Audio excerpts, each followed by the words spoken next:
welcome to episode 194 of Board Game Blitz, a podcast about all things board games that you can listen to in less time than it takes to peel an especially difficult orange.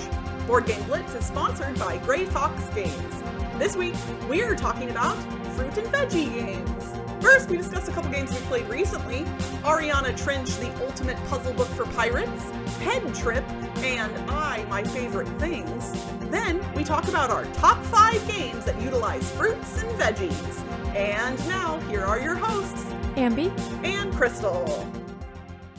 Recently, I got a review copy of, not a board game, but a puzzle book called Ariana Trench, the Ultimate Puzzle Book for Pirates. Someone reached out to me and sent me a review copy. It's available on Amazon, and it's like a book of puzzles. Wait, which is what a puzzle book is. Hold on, that's full of puzzles? Yeah. Who would have thought? So I like a lot of different types of puzzle books. This one had a lot of easier puzzles. It seemed like it was for beginners or for kids, but it has like all different types of puzzles, like word problems, some like simple math algebra, some brain teasers, some logic puzzles, some like diagrams. Some of the puzzles had some colors in it, so it might not be colorblind friendly, but most of them were just like black and white with images and graphics and then text. But yeah, there's all sorts of different puzzles and riddles. So if you like simple puzzles, or like if you're interested in the idea of puzzle books and haven't done like a lot of them yet, this might be a good like starter one. But for me, it was a little bit too easy. So in addition to like all the puzzles, it also has like a meta puzzle kind of. So a meta puzzle sometimes in puzzle books, there's something called a meta puzzle, which combines like all of the previous puzzle answers or like a lot of the previous puzzles into a bigger interconnected puzzle that goes with some story and stuff. So in this one, the meta puzzle it wasn't really using the other puzzles. It was just using parts in between the other puzzles that were like separate pages. So it was mostly non-connected puzzles. They're all like pirate themed. The meta puzzle was like a story that you're trying to find this pirate treasure chest. And so like that's the final answers. Where's the pirate treasure chest? But like all of the puzzles weren't really related to that story. It was just like, pirate stuff, themed around pirate stuff for different puzzles. For all of the puzzles, they have solutions at the back of the book, which is nice because you want to know if you're right when you do the puzzle books. Except for the meta puzzle, that didn't have the solution anywhere that I saw in the book. But I think like it's something you pretty much know when you got it. So yeah, but there aren't any like hints or anything. For me, that wasn't a problem because it was pretty easy for me. So I didn't need any hints, but I don't know if other people would want like a hint system or something. So this was the Ultimate Puzzle Book for Pirates, or Ariana Trench, the Ultimate Puzzle Book for Pirates. It's a long name. Yeah, so it's like a simple puzzle book for beginners, I think. Awesome. Recently, a publisher reached out to Ambie and I and offered us a copy of their upcoming new game, and I will admit I was skeptical. I think Ambie would probably fall into the same boat. The game is called Head Trip, and the company is Cards Against Humanity. And full disclosure, when the very lovely woman from their company emailed us, I emailed her back and said, "Thank you so much for reaching out, but Cards Against Humanity is not a game that Ambie and I tend to gravitate toward, and we're not certain that a game from your company would be something that we would enjoy, we don't want you to waste your time and your money and whatever else." And she was like, "I'll send it to you anyway, do whatever you want with it. Burn it if you want." And so we were like, that's okay, what it said sure, in the letter whatever. when we got it too. Yeah, it literally was like, do whatever you want with this. And so I am not obligated to talk about this in any way, shape, or form. But I do know that there are a lot of people out there who still enjoy kind of the irreverent adult humor style party games. I, at one point in my gaming career, got a lot of fun out of Cards Against Humanity. That is a true fact. I don't enjoy it anymore, but that doesn't mean I didn't. So, Head Trip is a cooperative party game where you are trying to predict what your friends are thinking if they were someone else. So basically, a card is drawn and a person takes on that persona. So for instance, you are an alien trying as hard as you can to pose as human. So that is the persona maybe for one round. And then another card is pulled from a different deck and a question is posed. And one person answers the question as the persona would, as they believe it would. And then everyone else has to debate and guess what that person answered as the other person. And that's basically it. There's, some details about how tokens get passed around and how point scoring works, but that's the gist. And I will say, similar to Cards Against Humanity, there are cards in this box that I I saw and immediately went, I'm never playing with this. I'm never playing with that. Nope. Not okay. For me personally, again, you know, but there are actually a lot of cards in here, like the one I just read about, you know, an alien trying to be human, that are less adult content related and not offensive in any way that I can really fathom. So I would say if you are a gamer that does enjoy this style of game, or you have a group that enjoys this style of game, or you're kind of like me and you sometimes like these types of games, but maybe you're willing to go through the time of kind of editing the box.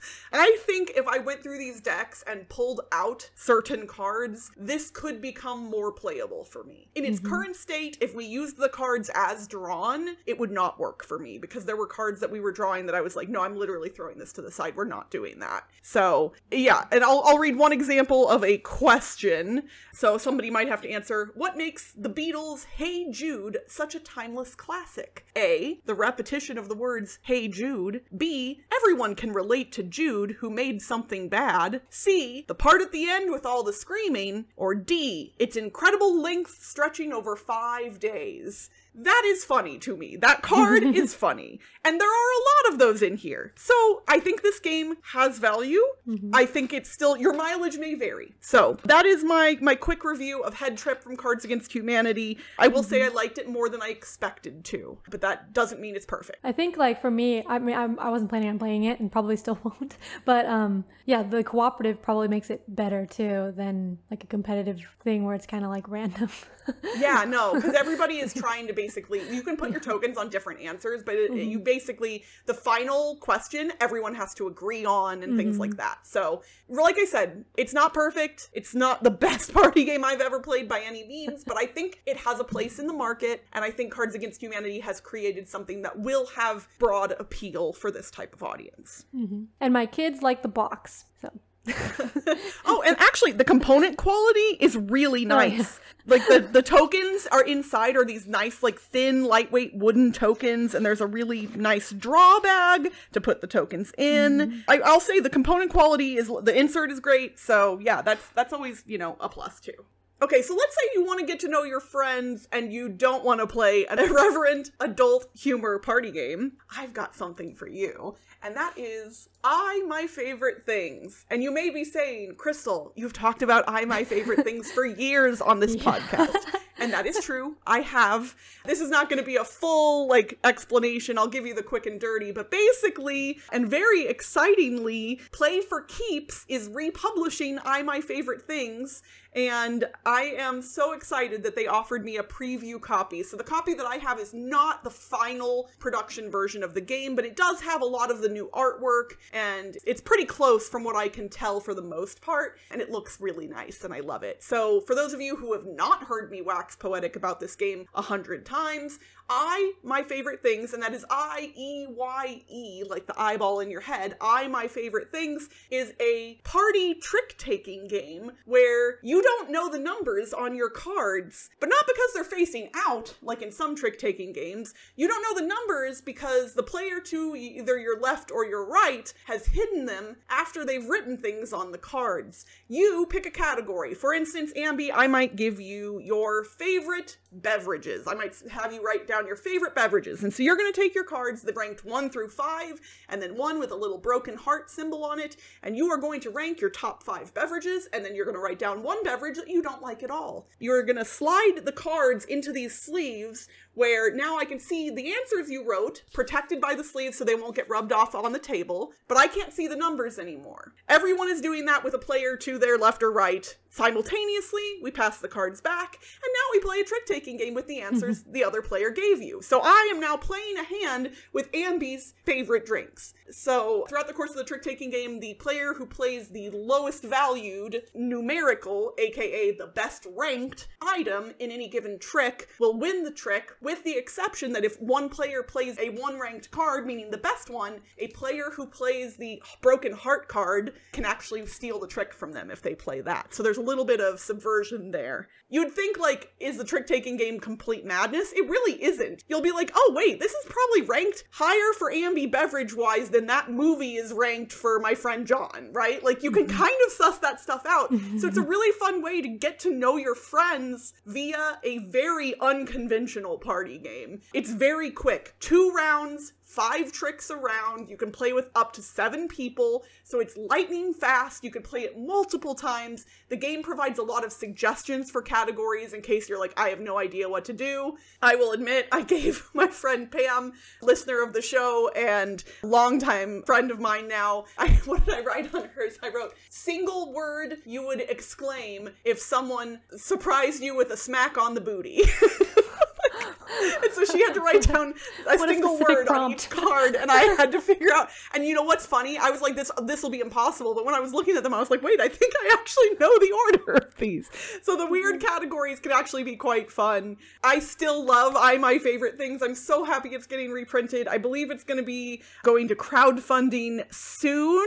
Keep an eye out for it. I highly, highly recommend it, whether you like trick takers, party games, or anything in between. And thank you so much to Play for Keeps for sending me a review copy. Yeah. And I think in the email it said it's going to be on Kickstarter October 26th. Ooh, perfect. So that's real soon. Along with String Railway, which is a game that I used to own and played. It's a train game where you're like literally building routes with shoestrings, kind of. Yeah, they sent me a copy of that one too, and I haven't had a chance to play it yet, but I'm really excited to try it. It's a really unique game. We used to own it, but got rid of it because we didn't play it as much as we wanted to, but I kind of, it was fun.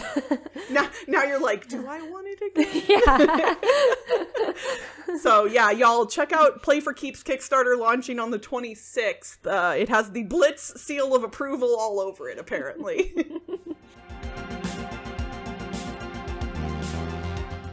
Early in the tenure of our podcast, Board Game Blitz, back when we started, we didn't have as much of a rapport with one another, and I think it was harder for us to have just kind of nuanced conversations about broader topics. And so something we did pretty frequently was top 5 lists about just kind of random categories that you could put games into.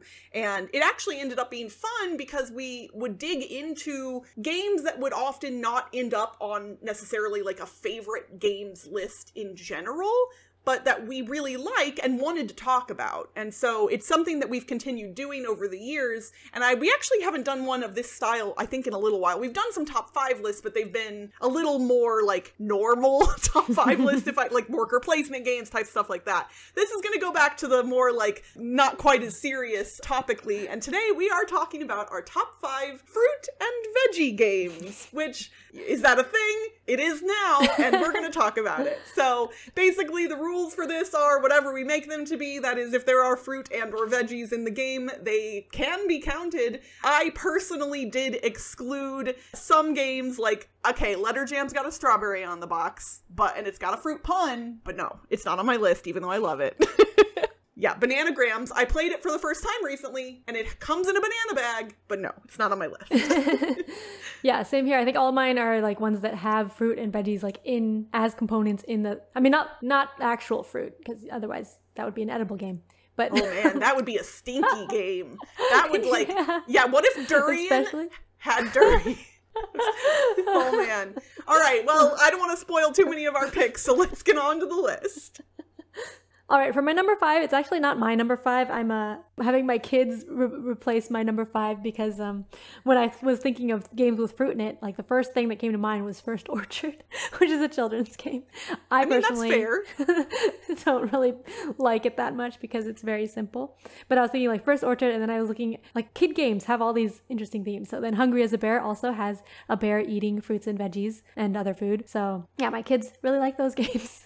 I mean, fruit is a very recognizable thing for a young child, right? They're going to be eating fruit. It'll be in all of the picture books. So it seems like for kids' games, it's a good thing to have in them. Yeah. Awesome. My number 5 pick is Tucano, which is a set collection card game where players are choosing cards to create sets of different types of fruit. And when I say different types of fruit, I mean every kind of fruit you can freaking imagine is in this game. So many types of fruit. There's little toucans on the cards that will give you special abilities. You can steal cards from other players. You can flip your cards face down so they can't be stolen, but then you can't look at them anymore, which in a set collection game can get real confusing real fast because some of the sets provide you positive points and some of them are bad. So when you're choosing to flip your cards over or to collect more, it can be interesting decision making. I really love it. I've only gotten to play it digitally a whole bunch on Board Game Arena. I don't own a physical copy yet, but it is one that will get added to my collection at some point. That is Tucano. My number 4 is Durian,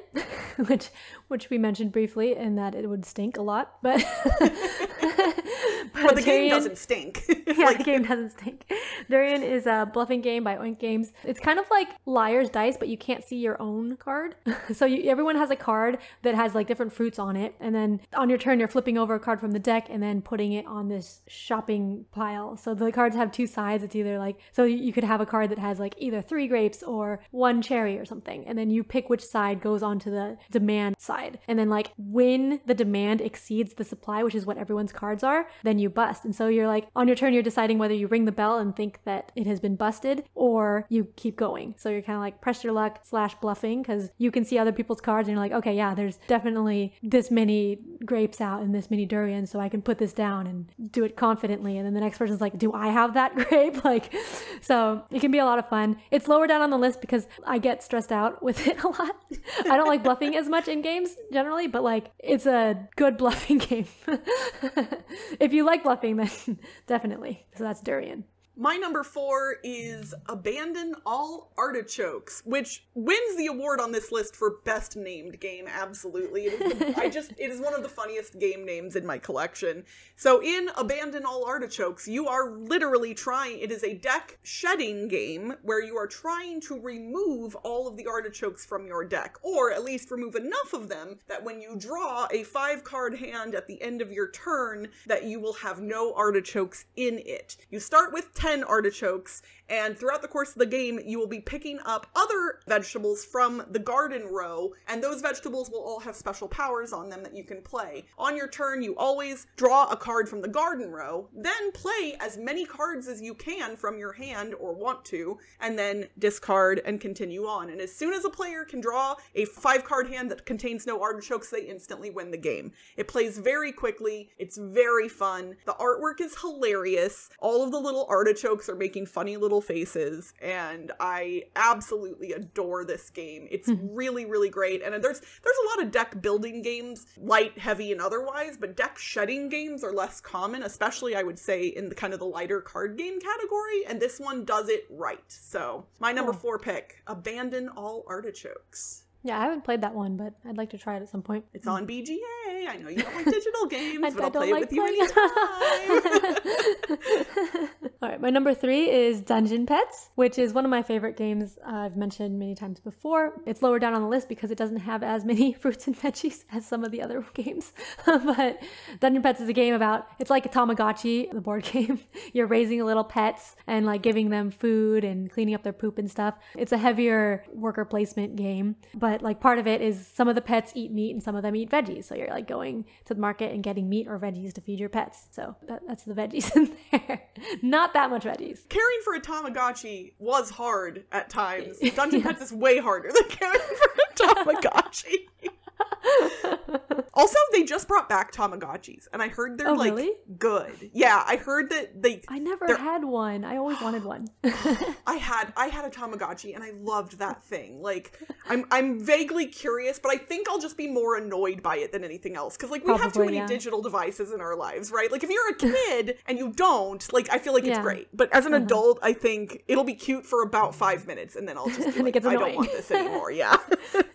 But then I'll feel guilty for neglecting it because I'm that kind of person. I have empathy for non-real creatures, so sorry. So back to the Dungeon Petz. Well, that was it for Dungeon Petz. Okay. On to your number 3. All right. My number 3 is fruit picking. Fruit picking is a Mancala style game where you are trying to collect fruit cards. This can be played solo or multiplayer, and I do not often play games solo, but I love the solo mode of fruit picking. I've played this one both digitally and in person. I have a physical copy of it. So what you do is you have a circle around your little player area, and you are picking up tokens and dropping them one at a time around the circle, and wherever you end up on the circle, more tokens will come out based on whatever fruit is on the space you landed on. For instance, if it is a single fruit, like a single there are no watermelons, but if it's a watermelon, one token would come out. If it's 2 bananas, 2 tokens would come out, and so on and so forth. The type of banana isn't as important at that point, but there are cards at the top that you're trying to collect. You have to collect those by having enough tokens collected at the top of your circle that you've dropped off on a place that isn't a fruit, and must land your last token dropped onto that fruit tile in your circle. There is a lot of planning and strategy necessary to make those things happen, because you have to be able to pay the cost of the card you're acquiring, and you have to be able to land on that tile to be able to acquire it. So there's a lot of nuance there. It is a relatively light game mechanically, but strategically it can be very, very difficult, especially at first. I love it. It is so fun. I'll teach anybody anytime. That's fruit picking. Cool. My number 2 is Salad Master, which is the most healthy one on my list because it's all veggies and fruits. So that's why it's high on the list. But it's a trivia, well, kind of like educational party game from Taiwan. But it has a lot of cards with a bunch of different like fruits and vegetables. Each card is a different fruit or vegetable, like banana, asparagus, cabbage, or something. And then it has stats on the back. So one side you just see the picture of the item, and then on the back it has like how many calories it has, how many carbs, 4 different stats. I forget what they are. And then you have a hand of cards that you cannot see the stats, and you can see the stats of everyone else's. It tells you like what it is and what the stats are, but you can't see your own stats. And then each turn or round, you're like picking a card that says like most calories or fewest calories or like most carbs or like second most or something. And so you're trying to play the card that has the most out of everyone. So like you pick one card from your hand and everyone's picking one card from their hand and playing it, and they're trying to get the most calories or whatever the goal is. So it's kind of interesting because like you don't know how many calories. You can see other people's like, oh, okay, so the banana has this many calories, so I have an orange, so maybe it's close to that, or maybe it's not. Or like banana definitely has more calories than an orange. Yeah, it has to, right? Okay. Like, I think. Yeah, I think bananas are really sugary. Yeah. So, but you're thinking, okay, like maybe this is similar to that, like compared to like lettuce or something. Like, oh, maybe lettuce. Oh, they have cabbage. That might be similar or something. And you're not sure. And so you're trying to play based on what other people play. And then like when you refill your hand, you get to pick from 2 piles. So it's like, okay, I want to pick this one because I need something that has more calories or something. So there's also Meat Master, which is not veggie full. Our group actually likes Meat Master more because, you know, Toby really likes meat. And I think there's more variety. The veggie ones, it seems like the calories are always very close, whereas the meat ones, it varies more. But it's the same gameplay pretty much. And Salad Master is the one with the fruits and veggies. So it's my number 2. Well, we kind of almost synergized on our number 2 pick because my number 2 pick is Point Salad. So we're salading it up for number 2. Point Salad is another card game where you are collecting vegetables. It is another set collection game as well, and it's interesting because you have 2 different options on your turn. You either take 2 of the 6 face-up vegetable cards that are on the table, or you take 1 of the 3 scoring cards that are available. Scoring cards all have a vegetable on the back of them, and so when cards get taken, new stuff gets flipped over. So by taking cards, you are both removing other cards from availability from the other players and potentially flipping over scoring cards that already exist that you aren't even choosing, depending on what you pick. So there's some strategy in what you're choosing, not just for yourself, but trying to deny the other players what they might need. And then after you've collected cards, vegetable cards are just there for the remainder of the game, but those scoring cards that you pick up, you can at one point flip them over to their veggie side. So if you pick up a scoring card that has some negatives on it and you end up with a bunch of that vegetable through some other means, or something else happened, had to take them, you can actually flip that scoring card over to its vegetable side so so it will no longer do its scoring stuff, which could be good or bad depending on what else is on the card. So for a light card game, again, a decent amount of strategy here. It is a winner with everyone I've brought it out with. I actually bought this at Gen Con. The only year I went to Gen Con was the year that this game came out, and this was my one game that year that I like went and bought from the booth before the vendor hall opened, because I was in there I was helping run a booth, so I was in there early, and I went over and I bought my copy before anybody else got it that day. It wasn't the first day of the con, but like I was like, I had to have it, and I don't even know why. I think it was just that Gen Con fever thing that you get when you're at Gen Con. Like, you're just like, it's a new game, I must buy it. And honestly, I don't know why I picked Point Salad, but I'm glad I did, because it has gotten a lot of play for me. Honestly, the only most annoying thing about it is when you're playing with less players, you have to remove a bunch of cards. So that tends to be a little annoying, but I'll still take it. So that's my number 2, Point Salad. Cool. My number 1 is Kitchen Rush, which is a real-time cooperative game where you are working in a restaurant and making dishes. So some of those dishes include veggies as ingredients, and fruits maybe. And some of the dishes are like salad dish or something. So lots of veggies in this one. Not as much as Salad Master, but the combination of me liking the game a lot and also a good amount of fruit and veggies is why it's my number 1.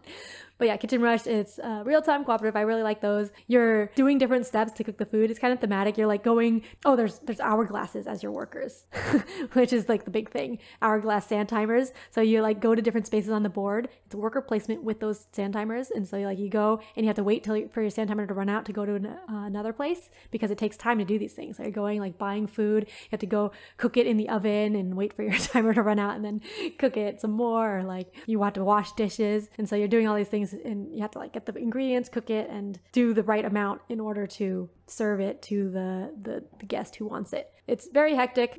If you like real-time cooperative games, definitely a fun one. So that's Kitchen Rush. My number 1 deals with the fruit of the gods, which I no, this is a true fact, y'all. Cacao is in fact the beans of a fruit. Chocolate is fruit, everyone. Tell if you're a kid, tell your parents. If you want chocolate for breakfast, that's fruit.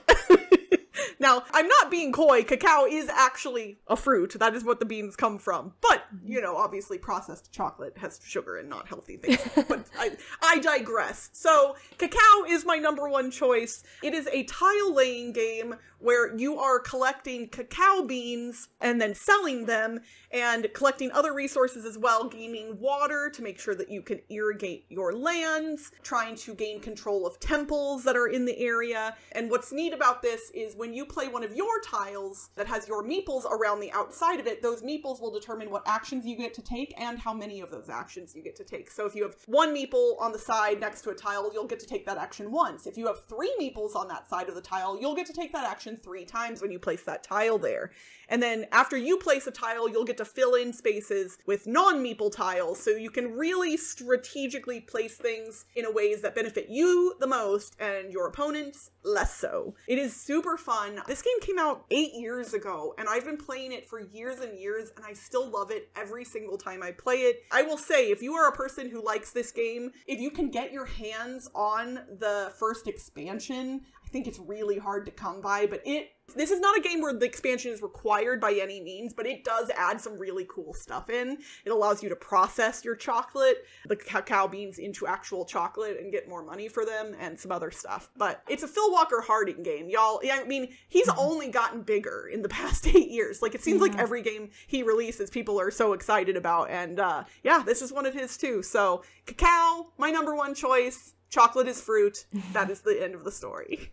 Well, Cacao does it have the chocolate yet, or is it just in the game without it's the expansion? the cacao beans. Yeah, so it is more of the fruit than, because it's it really is. It's not the chocolate yet. Yeah, well, but I'm still saying chocolate is fruit regardless. Because that's like saying the official board game Blitz stand. Like tell your parents, everyone. Jelly beans are fruit. All beans are fruit. No, wait, that doesn't work. And that's it for this week's Board Game Blitz. Visit our website, boardgameblitz.com, for more content and links. This episode was sponsored by Grey Fox Games. Last Light, a 4X game that plays in under an hour, designed by friend of the show Roy Kennedy, is shipping soon, so head online or to your friendly local game store to order your copy now. And if you want to buy games at greyfoxgames.com, you can get 10% off your entire order, including promos, exclusives, and upgrades not available anywhere else by using the code BGBLitz2023 at checkout. Join the Blitzketeer community on Discord for game nights, discussions, and more by following the link in the show notes. Support the show by leaving us a rating and review on iTunes or Spotify. And if you like us a lot and want to support us monetarily and get some cool perks, check out our Ko-fi at ko-fi.com/boardgameblitz today. Our theme song was composed by Andrew Morrow. Until next time, you put the game on the calyx shelf, you stack them all up. Put the game on the calyx shelf, you stack them all up. Bye everyone! Bye!